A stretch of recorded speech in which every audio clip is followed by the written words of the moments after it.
الحمد لله رب العالمين والعاقبة للمتقين والصلاة والسلام على نبيه الكريم أما بعد فأعوذ بالله من الشيطان الرجيم بسم الله الرحمن الرحيم أرسل رسوله بالهدى ودين الحق ليظهره على الدين كله ولو كره المشركون. وقال الله تبارك وتعالى ومن يبتغي غير الإسلام دينا فلن يقبل منه وهو في الآخرة من الخاسرين.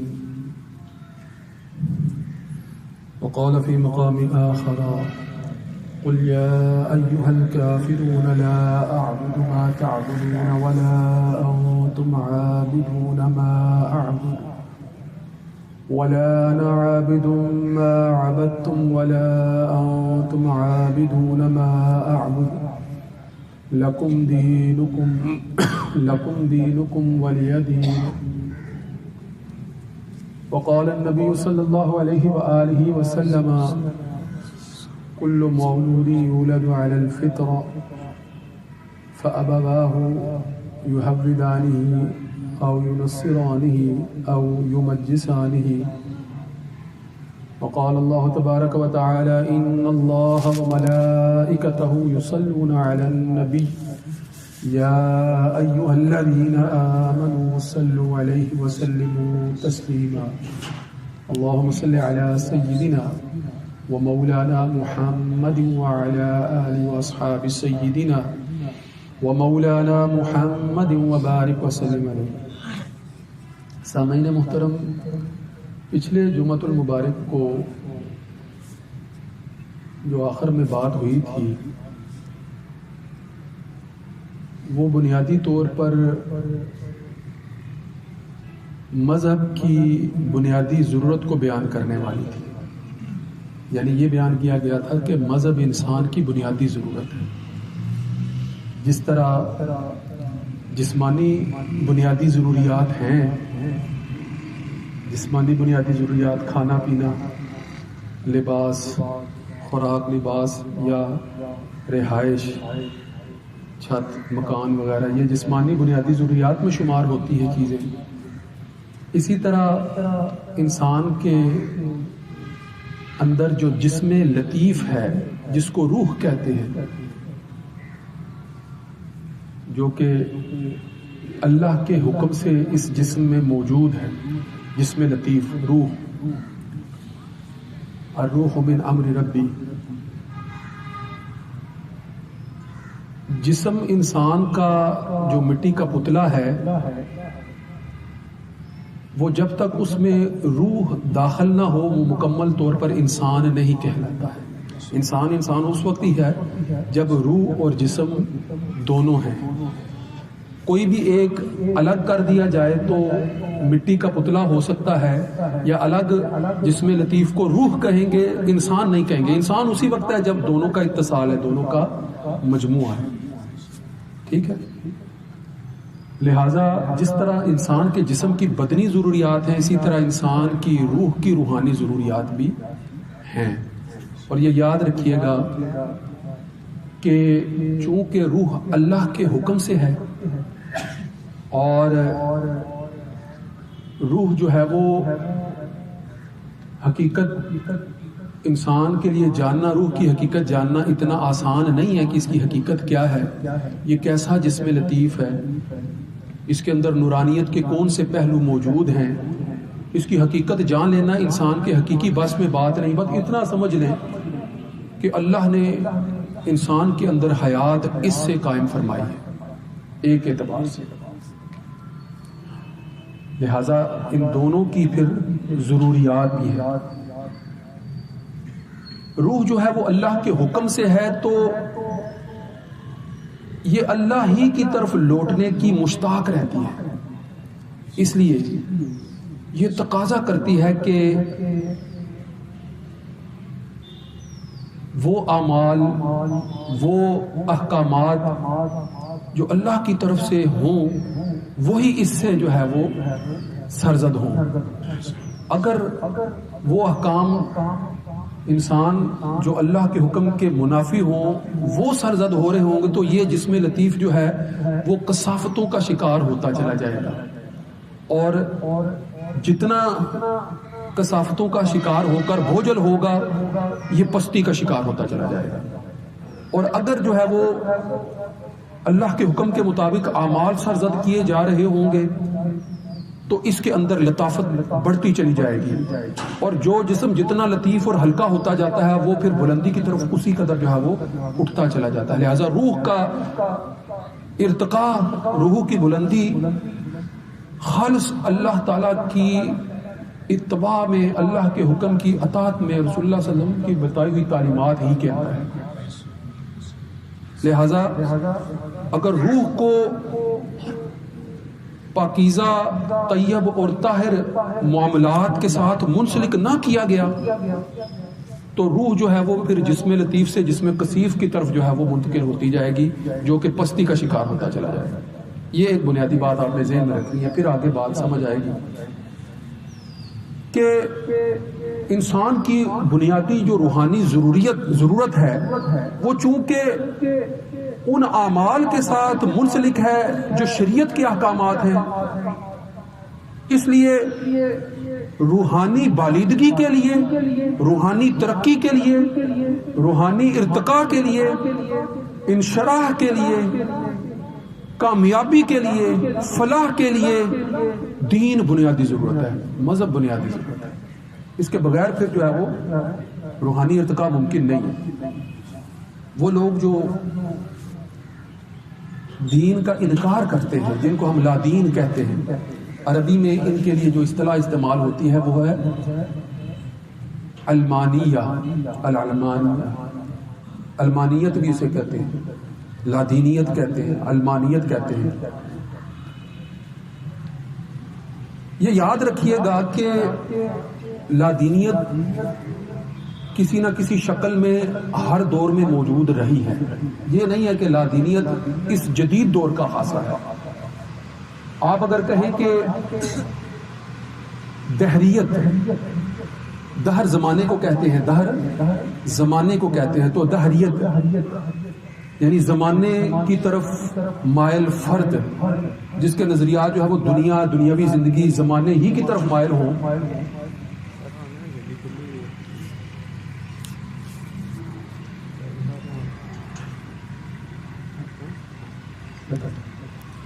زمانے ہی کی طرف جو ہے وہ مائل ہو، دہر زمانے سے ہے. تو ایسے افراد ماضی میں بھی موجود رہے ہیں جو خدا کا انکار کرتے تھے، خدا کے وجود کو نہیں مانتے تھے. ایسے لوگ، یہ صرف جدید دور میں الحاد یا دہریت جدید دور کا خاصہ نہیں ہے. ماضی میں بھی ایسے افراد، آپ وسلم کے عہد میں بھی ایسے افراد جو ہے وہ موجود تھے کہ جو خدا کا انکار کرتے تھے. کسی بھی ما بعد الطبیعتی یا ما فوق الفطرت وجود کہ جو قوت کسی پر بالادست اور حاکم ہو، ایسی قوت کا انکار کرتے تھے، ایسی قوت کا انکار کرتے تھے. لہٰذا وہ دنیا کی زندگی، زمانے کو، دنیاوی زندگی کو ہی سب کچھ سمجھتے تھے. اس کے علاوہ وہ کہتے تھے کچھ بھی نہیں ہے، جو کچھ بھی ہے یہ دنیا ہی کی زندگی ہے. جب ہم مر کر مٹی میں دفن ہو جائیں گے، مٹی بن جائیں گے، تو پھر دوبارہ سے ہمیں زندہ نہیں کیا جائے گا. نہ ہی کوئی حیات ہے اس کے بعد، اور نہ ہی کوئی محاسبہ ہے. لہذا ایسے تصورات کے لوگ تو ہر زمانے میں موجود رہے ہیں. مگر جدید دور کا خاصہ کیا ہے؟ جدید دور نے اس کو قدرے نئے رنگ ڈھنگ اسلوب کے ساتھ ایسا اختیار کیا ہے کہ اس کو ہم بعض اوقات لادینیت سے تعبیر کر رہے ہوتے ہیں، علمانیت سے تعبیر کر رہے ہوتے ہیں، یا پھر اس جدید دور کے اندر مذہب بیزاری کی جتنی بھی تحریکات ہیں اس ضمن میں کسی حد تک اس کو سیکولرزم سے بھی جوڑ رہے ہوتے ہیں. لادینیت یا سیکولرزم جو ہے وہ ان کو بعض اوقات مترادف بھی لیا جا رہا ہے. مگر بہرحال سیکولرزم کی اصطلاح جو مذہبی سیکولر لوگ ہیں ان کو ہم اس سے الگ بھی کرتے ہیں، ان کا جو ہے وہ کچھ جو ہے وہ جدید سوچ، جدید رنگ جو ہے وہ ان کو مذہبی اپروچ کی وجہ سے لادینیت سے دور رکھتا ہے. یہ ایک پہلو ہے، اس پر کسی وقت جو ہے وہ الگ سے بھی بحث ہوگی. مگر بنیادی جو ذہن میں بات آپ نے بٹھانی ہے کہ جدید دور کے اندر جو خرابی پیدا ہوئی ہے وہ لادینیت کی وجہ سے، الحاد یا دہریت کی جدید شکلوں کی وجہ سے ہے. اور ان کا آغاز جدید دور میں کب ہوا، تھوڑا سا مختصر سا خاکہ اگر آپ ذہن میں بٹھا لیں گے تو پھر بات سمجھنا آسان ہو جائے گی. آج سے تقریباً 3 صدیاں پہلے، یعنی 17ویں صدی عیسوی میں، 16ویں صدی عیسوی کا اختتام اور 17ویں صدی عیسوی کا آغاز، یہ وہ دور ہے جس دور میں مغرب نے جدید ایجادات کی وجہ سے دنیاوی ترقی کے نئے گوشے جو ہے وہ تلاش کرنا شروع کر دیے تھے. اور مغربی اصطلاح کے اندر اس کو نشت ثانیہ کا یا رینیسانس کا پیریڈ کہتے ہیں. رینیسانس یعنی نشت ثانیہ، یعنی مغرب کی نشت ثانیہ، یعنی دوبارہ سے مغرب جہالت، گمراہی، ضلالت اور پستی کے اندھیروں سے اٹھ کر نکل کر جو ہے وہ جدید ترقی کی دنیا میں داخل ہونے کے لیے جس رستے سے گزرا ہے وہ درمیان کا تھوڑا سا عرصہ نشت ثانیہ سے تعبیر کیا جاتا ہے، رینیسانس سے تعبیر کیا جاتا ہے. اس دور میں ہوا کیا تھا اس کو تھوڑا سا سمجھ لیں. یعنی 16ویں صدی عیسوی، 17ویں صدی عیسوی میں ہو کیا رہا تھا کہ مغرب میں عمومی طور پر عیسائیت کا غلبہ تھا، اور عیسائی حکمران، عیسائی مذہبی رہنما جو ہیں ان کے احکام کی بالادستی اس قدر قائم تھی کہ لوگ جتنے بھی تھے بغیر کلیسا، بغیر چرچ، بغیر پوپ کے حکم کے کوئی بھی دنیاوی عمل اختیار نہیں کرتے تھے، اور اسی کو تقدس سمجھتے تھے، اسی کو جو ہے مذہبی تعلیمات سمجھتے تھے، اسی کو اختیار کرتے تھے. اچھا اب ہو کیا رہا تھا کہ جب وہ جدید ہونے والے انکشافات کے نتیجے میں جو جدید سائنسدان نئے نئے چیزیں دریافت کر رہے تھے، تجربات کر کے نئی نئی چیزیں ان کے سامنے آ رہی تھی، وہ دیکھتے تھے کہ چرچ کی طرف سے، مذہبی کلیسا کی طرف سے، پوپ کی طرف سے جو معلومات ان کو دی جا رہی ہیں، ہمارے سائنسی تجربات ان کا رد کرتے ہیں. وہ تعلیمات اور ہیں، یہاں چیزیں اور ثابت ہو رہی ہیں. مثال کے طور پر مذہبی تعلیمات کے زیر اثر وہ یہی سمجھا کرتے تھے کہ سورج جو ہے وہ زمین کے گرد گردش کرتا ہے، سورج زمین کے گرد چکر لگاتا ہے. مگر جب سائنسی ارتقاء ہوا، سائنسی ایجادات سامنے آ رہی تھی، نئی نئی جو ہے وہ انکشافات ہو رہے تھے، علم النجوم کے نئے نئے زینے جو ہے وہ طے کیے جا رہے تھے، ان کو سمجھ آ گئی کہ بھئی یہ تو چکر الٹا ہے، یہ زمین کے گرد سورج چکر نہیں لگا رہا بلکہ زمین سورج کے گرد چکر لگا رہی ہے. تو جب وہ یہ کہتے تھے تو چرچ کے جو حکمران تھے، جو پوپ تھے، وہ ان کے مخالف ہو جاتے تھے. وہ کہتے تھے یہ ہمارے مذہب کے خلاف بات کرتا ہے، یہ ہمارے دین کے خلاف بات کرتا ہے. لہٰذا سائنسدانوں کو جو ایسے انکشافات کرتے تھے یورپ کے اندر سخت سزائیں دی جاتی تھی، ان کا قتل عام کیا جاتا تھا، ان کو مار دیا جاتا تھا، عامت الناس ان کے خلاف ہو جاتے تھے. لہٰذا بڑے پیمانے پر پوپ نے سائنسدانوں کا قتل عام کیا، اور یورپ کی تاریخ اس سے بڑی پڑی ہے. 17ویں صدی 16ویں صدی عیسوی کے واقعات پڑھیں تو آنکھیں دھنگ رہ جاتی ہیں. جب پڑھتے ہوئے ذہن معوف ہو جاتا ہے کہ یہ کرتے کیا رہے ہیں، کہ اپنے ہی لوگوں کو، ان سائنسدانوں کو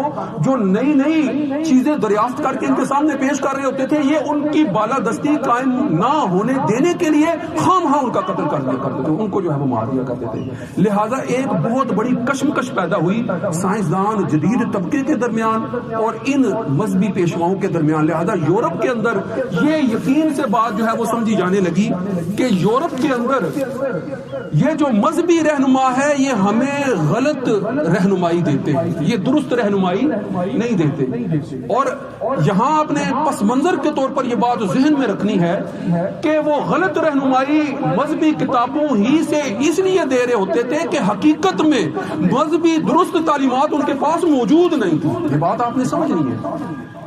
مثلا ان کے پاس جو تورات تھی، جو ان کے پاس انجیل تھی، یا ان کے پاس جو ہے وہ بائبل کے جو بھی نسخے تھے، عہد نامہ جدید عہد نامہ قدیم سے جتنی بھی معلومات وہ پیش کر رہے ہوتے تھے، در حقیقت وہ تحریف شدہ معلومات ہوتی تھی، وہ اصل معلومات تو ہوتی نہیں تھی۔ اگر تو وہ اصل معلومات ہوتی جو محفوظ شکل میں ان کے پاس موجود ہوتی تو پھر بات یا معاملہ کچھ اور ہوتا۔